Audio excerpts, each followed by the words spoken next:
अस्सलाम वालेकुम वरहमतुल्लाहि वबरकातुहू। उम्मीद करते हैं कि आप सब अच्छे से होंगे और आपकी पढ़ाई भी अच्छे से चल रही होगी। जैसा कि आपको पता है कि आपके एग्जाम्स जो है वो 15 फेब से आने वाले हैं क्लास 10th और क्लास 12th के लिए। अगर हम क्लास 11th की बात करेंगे, उनका जो एग्जाम है वो 18 फेब से स्टार्ट होने वाला है। तो इसी सिलसिले में बहुत सारे बच्चे क्या कर रहे हैं कि उनको उनके जहन में ये बात आ रही है कि हम फिजिक्स में कैसा स्कोर करें बोर्ड एग्जाम्स में। तो इसी सिलसिले में मैंने मुनासिब समझा कि मैं आपको एक शख्सियत से सीधे रूबरू कराऊंगा।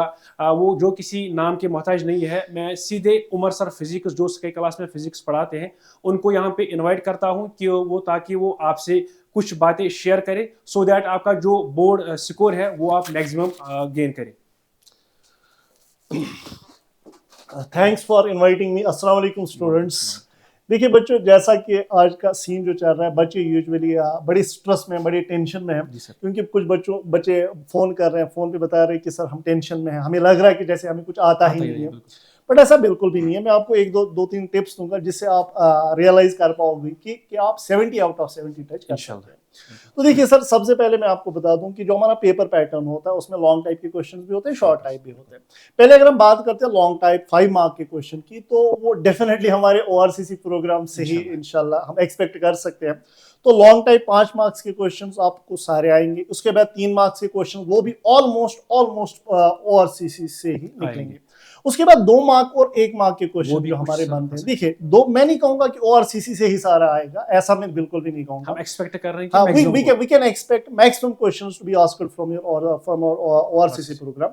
बट मैं एक बात कहूंगा, अगर हम चाहते हैं कि नहीं हम सारे मार्क्स हमें आनी चाहिए 70 आउट ऑफ 70, तो 2 मार्क्स के क्वेश्चन आधे ओआरसीसी में से निकलेंगे और कुछ अगर नहीं निकलेंगे या 1 मार्क के क्वेश्चन जो है वो भी कैसे आप कर सकते हैं। वंस आप ओआरसीसी आपने कंप्लीट किया, आप उससे बाहर निकले हो, ठीक है, उसके बाद आपने जो क्लासरूम में पढ़ाई की है, आपकी जो नोटबुक्स है वो बेस्ट मटेरियल है आपके लिए।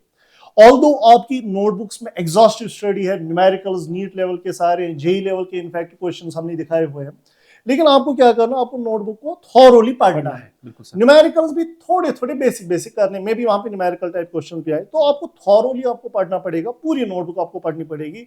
और मुझे लगता है कि उन बेसिस पे आप फिर 70 आउट ऑफ 70 टच कर पाओगे। तो इंपॉर्टेंट ये है कि स्ट्रेस को साइड में रखें, अभी अपनी पढ़ाई पे फोकस कर लीजिए। सर ये भी कर सकते हैं कि जो प्रीवियस क्वेश्चन पेपर्स हमने ऑलरेडी शेयर किए हैं ग्रुप्स में, वो भी ये टच कर सकते हैं, क्योंकि जी फॉर्मेट है। देखिए उमर सर ने एक अच्छी बात बोली कि जो हमारे जो प्रीवियस ऑब्वियस ही बात है, बोर्ड में ज्यादा चेंजेस नहीं आती है।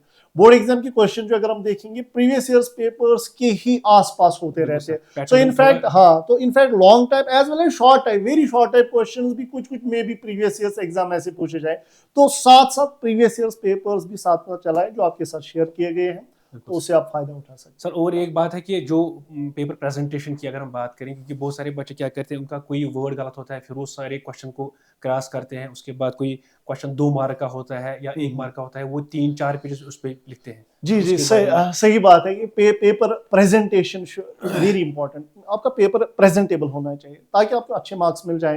अब मान लो आप लेट अस सपोज कोई फिजिक्स का क्वेश्चन है, moving coil galvanometer, let us suppose may be moving coil galvanometer है, तो आपको उसकी कंस्ट्रक्शन करनी पड़ेगी, और उसकी डायग्राम नीट एंड क्लीन होनी चाहिए, बहुत अच्छी डायग्राम होनी चाहिए, या कोई भी और क्वेश्चन की भी डायग्राम अगर हो, सो डायग्राम्स भी अच्छी खासी होनी चाहिए, उससे भी आप अच्छे मार्क्स गेन कर पाओगे अपने बोर्ड्स के लिए। सर अगर हम न्यूमेरिकल की बात करेंगे, न्यूमेरिकल में कैसे देखिए न्यूमेरिकल्स मैंने अभी कहा सर से, जो न्यूमेरिकल्स हमारे आते हैं बोर्ड एग्जाम में बड़े बेसिक लेवल के न्यूमेरिकल्स आते हैं। इनफैक्ट हमने ओआरसीसी प्रोग्राम में भी कुछ न्यूमेरिकल्स हमने टच किए हुए हैं, और अगर आप घर में भी नोटबुक पे भी या बुक्स पे भी थोड़ी थोड़ी बेसिक न्यूमेरिकल्स करेंगे, तो लगता है कि आपको उसका फायदा डेफिनेटली आना है। न्यूमेरिकल्स में ये स्टेप वाइज करने चाहिए, क्योंकि कोई बच्चा ऐसा होता है वो एक ही लाइन में सारे स्टेप्स करते हैं।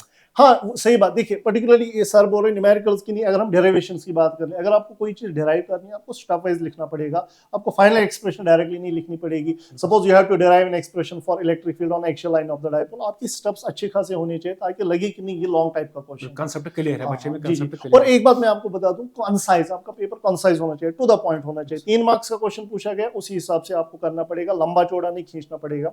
तो ये चीजें भी आपको ध्यान में रखनी पड़ेगी। और अगर हम सेक्शन वाइज की बात करें, क्योंकि पेपर में सेक्शन ए होता है, बी होता है, सी होता है, डी होता है। कुछ बच्चे क्या करते हैं कि वो सेक्शन ऊपर मेंशन नहीं करते हैं, सीधे जी क्वेश्चन जी नंबर, जी हाँ। उससे एग्जामिनर देखिए कंफ्यूज होता है देखिए कि ये सारी चीजें जो सर बता रहे हैं, मुझे लगता है ये बहुत ज्यादा अच्छी बात है आपको बता रहे हैं हाउ टू, आपका पेपर प्रेजेंटेशन कैसा होना चाहिए। बिल्कुल सर, लाइक सेक्शंस अलग अलग है, तो हर सेक्शन को अलग अलग लिखें। वो पहले क्वेश्चन एक नंबर ए मेंशन। सेक्शन के क्वेश्चन सारे कर ले, फिर बी सेक्शन के कर ले, फिर सी सेक्शन के कर ले, एंड सो ऑन। लेकिन फाइनली मैं एक बात आपसे कहूंगा कि भाई अभी बहुत सारे बच्चे भी हमें एग्जाम दे के जो board pattern test board series जो है, पैटर्न टेस्ट सीरीज जो हमारी चल रही है, बच्चे यूजुअली टेंशन में है कि नहीं सर हमें टेंशन है। अरे किस हम चीज का भूल जाते टेंशन हैं। है? बोर्ड एग्जाम कोई खतरनाक चीज नहीं है, बड़ा सिंपल है, आप इसको इजीली टैकल कर सकते हैं। लेकिन एक ही तरीका, आपको टेंशन को साइड में सर रखना उनको लग रहा है कि अगर कोई है। You have topic to be नहीं पढ़ा है, relaxed. You have- कोई बच्चा कोई टॉपिक क्लियर कर रहा है, उसके बाद वो आगे पढ़ रहा है, कोई दूसरा टॉपिक उठा रहा है, उसके बाद उसको लगता है कि मेरा शायद जो मैंने पिछली बार पढ़ा है वो मैं भूल गया हूँ। नहीं नहीं क्योंकि ये human ऐसा nature है नहीं सर। है। जब आप बार बार प्रैक्टिस करोगे, बार बार रिवाइज करोगे, ऐसा बिल्कुल भी नहीं होगा। ये साथ साथ इंशाल्लाह आपका हो जाएगा।